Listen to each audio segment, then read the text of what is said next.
Hi, my name's Jess, and today we're looking at grammar and expression. Let's take a look at what our lesson outcome for today's session is. So by the end of this video, you will be able to vary your sentence length, identify and fix a range of issues, including comma splices, run-on sentences, sentence fragments, misplaced and dangling modifiers, and non-parallel structure. And finally, you'll be able to understand and use cohesive devices. So let's get started. First of all, let's have a look at why getting your grammar and expression right is so important. So this comes down to some of the syllabus requirements that outline why you need to make sure that you're getting this right. So every English assessment is going to assess you on your ability to communicate. And in fact, any kind of assignment that's involving you writing in some capacity is going to assess your communication as well. So in IA1, IA2, and IA3, you are required to use a combination of a range of grammatically accurate and appropriate language structures. So everything that you do has to have that grammatical accuracy to reflect your skills and knowledge in that area. And then in IA1 and IA3, you also have to make use of written features, including conventional spelling and punctuation as well. So IA2 is your speech, which is why it's a little bit different in terms of that requirement. But you can see here why your attention to detail is really important. So let's have a look to begin with at varying sentence structure. So it's really important to make sure that you vary your sentence structure because otherwise you may sound something like this, really monotonous and not engaging at all. So Macbeth explores gender roles. Elizabethan women had fewer rights. Nonconformists were unnatural. An example is the witches. Lady Macbeth is considered evil. You can see here how it feels repetitive, even though we're adding new information every time. It is not engaging at all, and it's quite robotic in the way that it sounds. So varying your sentence length is going to make you more engaging. It also shows a more sophisticated ability to write as well. So how do you vary sentence structure then? Let's have a look at a few strategies. You, of course, can use a balance of different sentence lengths. So short and long sentences are a good way to go. So following your short sentences with longer sentences and vice versa is a good way of trying to make sure that you're keeping track of varying that sentence length. And then using a variety of transition words as well. So this can link all of your ideas together and it creates greater flow in your writing. So for, and, nor, but, or, yet, and so, they're your coordinating conjunctions. And then you've got other subordinating conjunctions like however, furthermore, because, etc.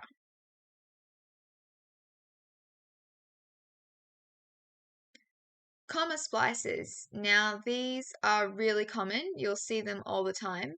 Sometimes they're used in more casual writing and it's deemed okay in some instances, but personally they're my pet peeve. So what is a comma splice?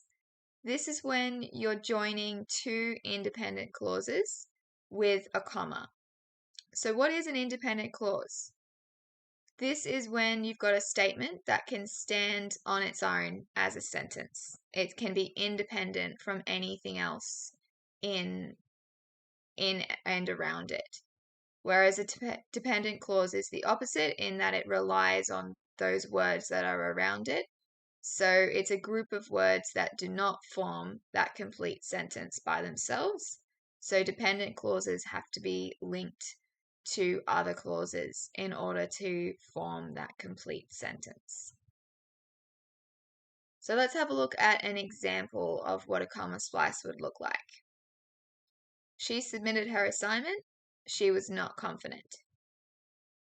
So this is a comma splice because you've got two independent clauses, sentences that could make sense by themselves, and they've been joined together with the comma.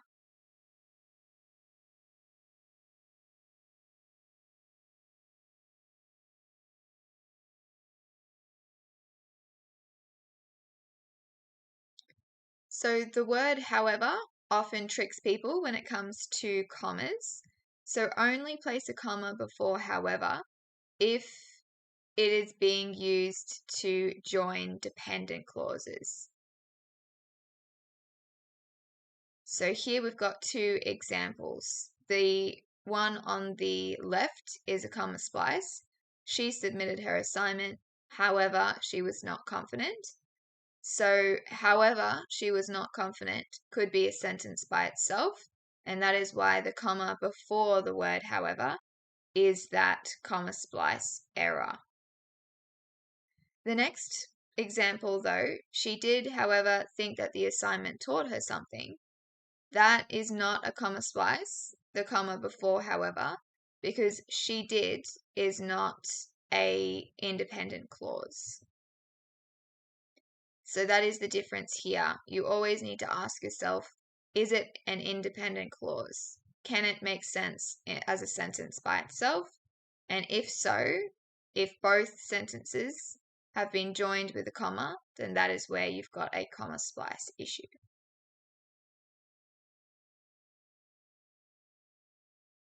So how do you fix comma splices? There are a range of different options. You can convert the comma to a full stop. You could use a semicolon instead of a comma. This is something that you should use sparingly. You shouldn't have lots of semicolons in your work all the time. It is one of those things that can look quite sophisticated and fancy, but it's not something that you should use regularly. A dash, keep in mind that a dash is different to a hyphen. A hyphen is shorter and a dash is longer. Coordinating conjunctions and subordinating conjunctions. We'll have a look more at those shortly. So, coordinating conjunctions. This is a word that's used to join the two independent clauses. So you can think it's quite logical with the title. They coordinate that joining of the clauses. And to remember what they are, I recommend using this acronym. It's what I use to help me remember the 7 different words. Fanboys. So that stands for, and, nor, but, or, yet, and so. And make sure that you put a comma before a coordinating conjunction. So if you use a coordinating conjunction to fix a comma splice, you don't replace the comma. You simply add in the extra word. So when you're adding in a full stop or a semicolon, you're using those other symbols to replace the comma. But in this case, you would add in a word and keep the comma. So, an example of what not to do. She submitted her assignment, but she was not confident. And a corrected version, we've got the comma here. She submitted her assignment, but she was not confident.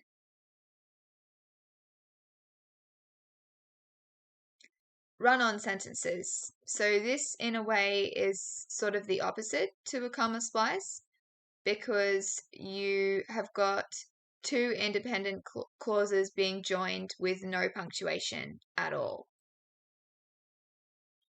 So instead of having a comma in between them, you've got nothing in between them. And an example, he was proud of how much he improved. He was going to keep trying his best. So some fixes for this. Again, these same ideas as the examples we looked at before to fix a comma splice. You've got the full stop, semicolon, dash, and the different types of conjunctions.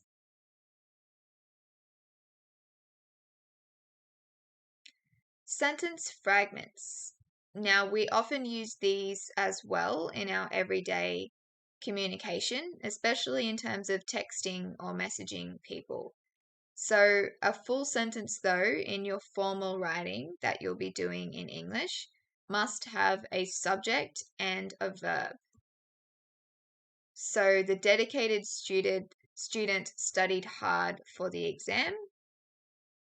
Here, the subject is the dedicated student. That is the person or thing that we're speaking about in the sentence. And the verb is the doing or action word. In this case, it's studied. So that sentence fragment idea, this is where it's a fragment of a sentence, only a section of it. It's incomplete, and it's incomplete because it's missing one of those two elements. So if you're missing a subject, it could just be studied hard for the exam. If you're missing the verb, it could be just the dedicated student, for example. So something to keep in mind here, though, is that sometimes we do use sentence fragments in English as well. So, of course, we do, as I mentioned, use sentence fragments in our everyday communication. So, see you soon is technically a sentence fragment because you've excluded the subject. I will see you soon.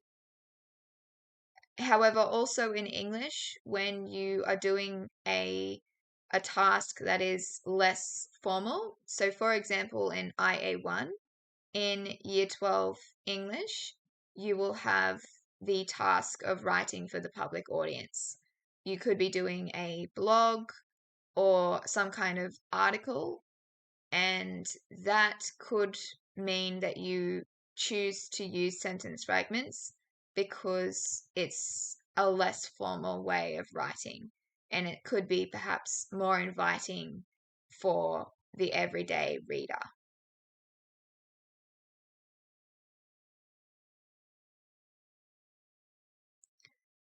So sometimes sentence fragments sometimes sentences may seem like sentence fragments according to what we've looked at already, but they're actually not.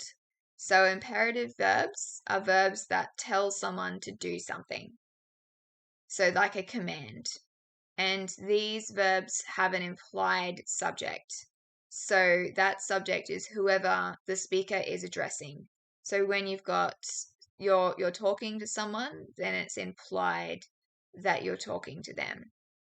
And as a result, these sentences are not sentence fragments. So let's have a look at some examples. If you say, be careful, then technically that sounds as though it doesn't have a subject because you're not saying you should be careful, for example.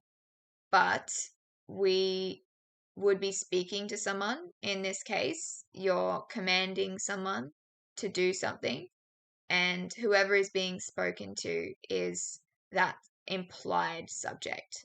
In this case, it could be grandma, be careful. And the equivalent for the other ones as well, clean your room, Jess, clean your room. Please pass the salt, Mum, please pass the salt. All of those are implied based on who it is who is being spoken to in that context. So fixing sentence fragments, you can of course add a subject if that's what is missing, add a verb if that is what is missing, or you can connect it with another sentence to join them together to form that complete sentence.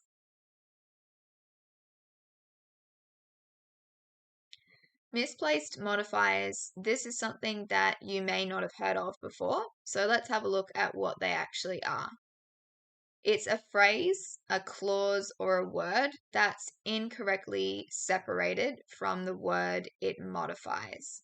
When we say modifies, we mean it describes it in some way. It changes it in some way to give it more meaning. So, for example, on her walk, the girl found a silver woman's necklace. Here,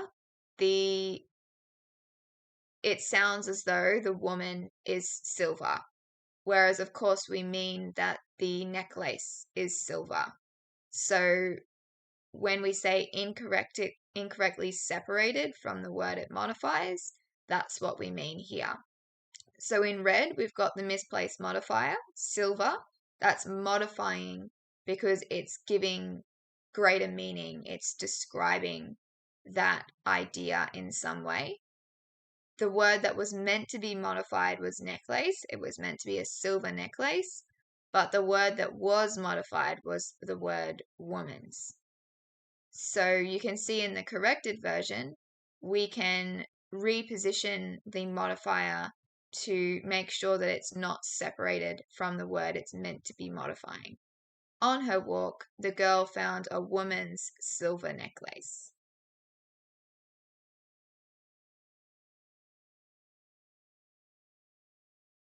So let's have a look at how to fix a misplaced modifier.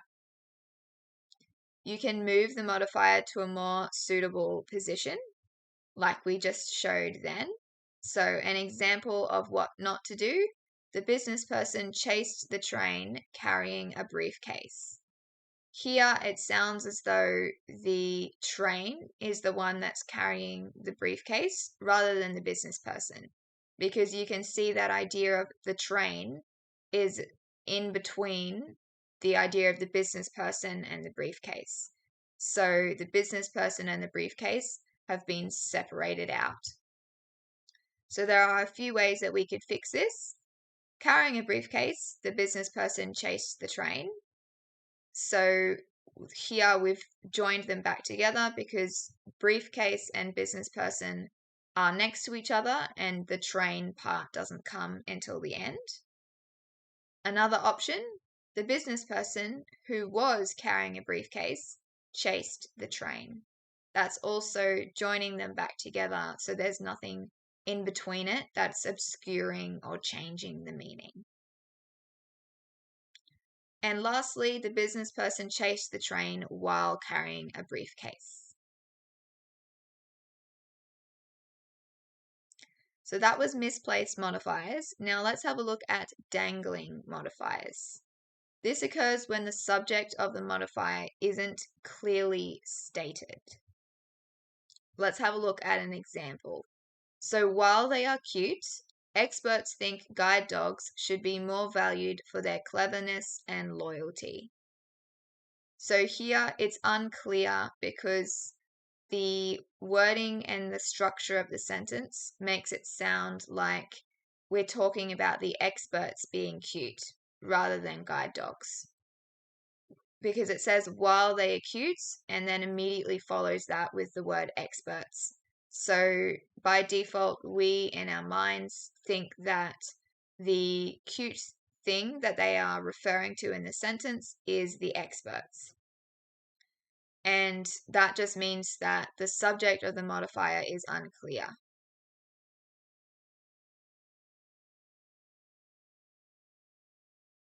So how to fix one of these dangling modifiers? You can move the modifier again to a more suitable position. So some examples of what not to do. After eating all their food, we took the dogs for a walk. That makes it sound like the people who were going to take the dogs for a walk ate all of the dog's food. After years locked in the wardrobe, I found my prom dress and put it on. That makes it sound like the person who found their prom dress was the one who had been locked in the wardrobe for years, rather than the prom dress itself. So some examples of how to fix these issues. We took the dogs for a walk after they ate all their food. So it's clear here that we are talking about the dogs, and therefore they is referring to the dogs. After eating all their food, the dogs came for a walk with us is another option there. And then I found my prom dress, which had been locked in the wardrobe. So which is clearly referring to the dress. You can see that those are right next to each other. So the meaning is clear. And put it on.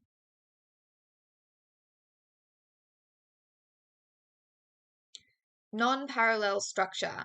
So parallel structure is something you may have heard of before that you want to aim for, and non-parallel structure is the opposite. So it's occurring when a chosen grammatical form is not maintained and it's not repeated in the sentence the way it should be to get the most flow. So an example, the company will measure its performance through sales, customer reviews, and by surveying its employees. So we have the different format for that last section because we're saying by surveying its employees. So surveying is that ing format, which is not in keeping with the rest of the sentence where we've got sales, customer reviews. So let's have a look at ways that we could fix that issue. Choose one grammatical form and stick with it.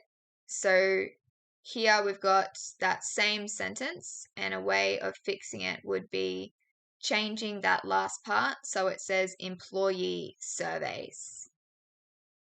That way we've got sales, reviews, surveys, so it's consistent throughout. And this also applies to when you have dot points or bullet points in a list as well. So how to get the best marks. All of these are starting with a verb except for the third one. So study, take, submit. But then all of a sudden in that third one, we say you can ask your teacher questions. So to change that to be parallel structure, you would change that to also be a verb in this case. Ask your teacher questions.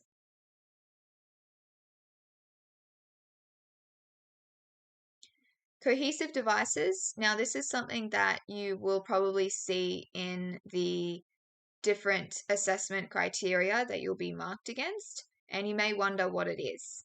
So a cohesive device is just linking different parts of a text together. So you can think of it as being a device that you use for cohesion. That word that we know means flow in your writing. So some examples include connectives, ellipses, and synonyms, and we'll have a look in more depth at those shortly. So a sentence structure example, let's have a look at this. So this following paragraph has little sentence structure variation. It's the one that we looked at earlier that has only about 4 to 6 words per sentence. So there's not a great deal of variation between the sentences. And in terms of how we could potentially rewrite that to fix it, this is an example. So you can see how we're going from having sentences that are shorter to sentences that are a bit longer, and not only sentence length, but also the sort of the format and the style. So in the third sentence, we can see that we've got an embedded clause as well, which is different to the first two sentences, which don't have an embedded clause. So an embedded clause is when you have extra information that has commas or punctuation on either side. So the three witches who were scapegoated and excluded from society illustrate this. The idea of an embedded clause is that it could be removed and the sentence would still make sense without it. So that's also a different way of varying sentence structure. It's about different punctuation as well as your length. And you can see that the last sentence in this paragraph is significantly longer than the previous ones. So to offset those long sentences that you should have other shorter sentences around it, and vice versa as well.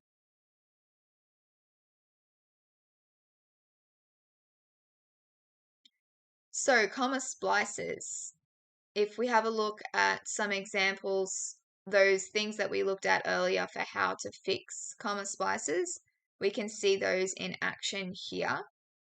So that same sentence, she submitted her assignment, she was not confident. You have got the idea of just having a full stop. You've got the idea of having a semicolon.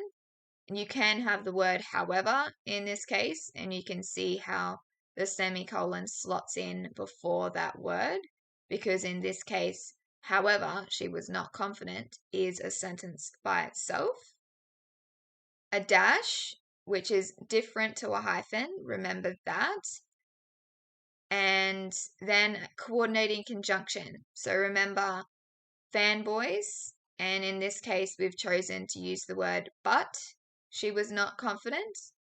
So while fanboys is a way of remembering all the different options for coordinating conjunctions, remember that you can't just slot in any of them in any given situation. So it doesn't make sense in some cases to use certain ones. So, for example, for in this case wouldn't make sense. She submitted her assignment for she was not confident. She submitted her assignment so she was not confident. But she was not confident. So, but makes the most sense here. And then subordinating conjunctions, though, is an example of that.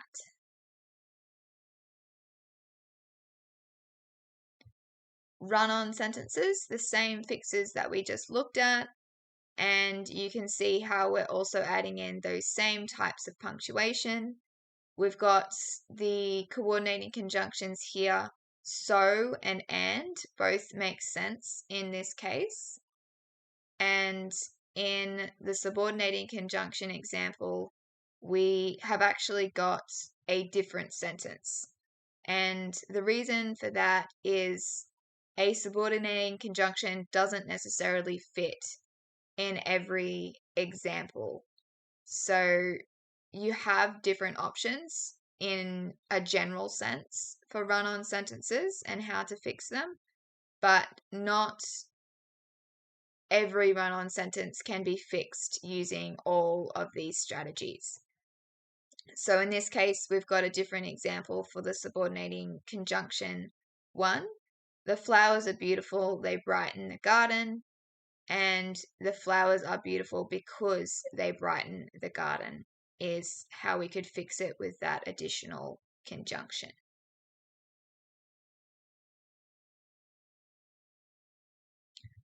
Sentence fragments. So you can fix these by adding a subject, like we mentioned earlier.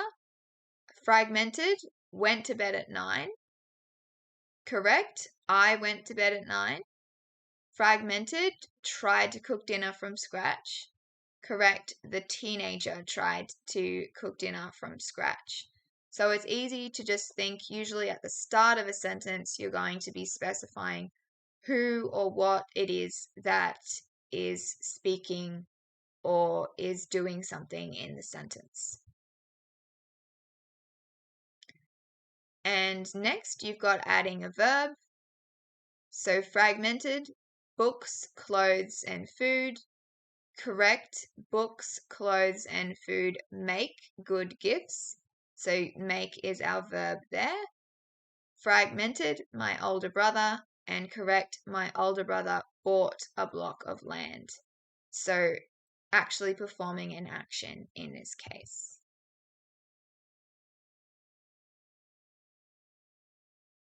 And then connecting with another sentence is perhaps the option that requires the most thought. I have two uncles, Paul and Martin. So you could fix this by adding in a colon to lead in to that additional information you're going to give. I have two uncles, Paul and Martin. Or you could have some additional words. I have two uncles and their names are Paul and Martin. When is the supermarket open? Every day. We could change that to it is open every day.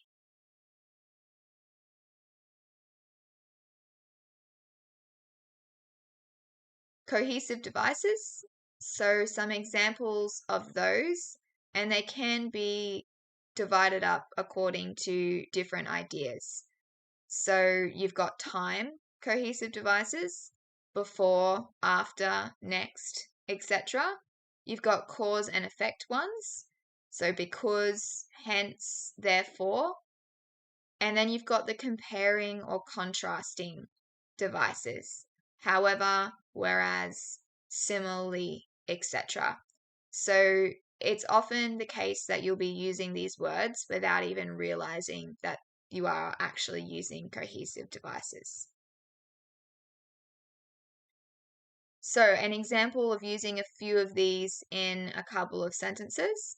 Before I leave home, I must remember to pick up my lunch because I don't have any tuck shop money. However, if I forget it, my mum or dad can bring it to me. It's really natural to use these words in your sentences, so keep them in mind, but also remember that you'll probably do it naturally, so it's not something to be concerned over when you see it in the marking criteria and you don't know what it means.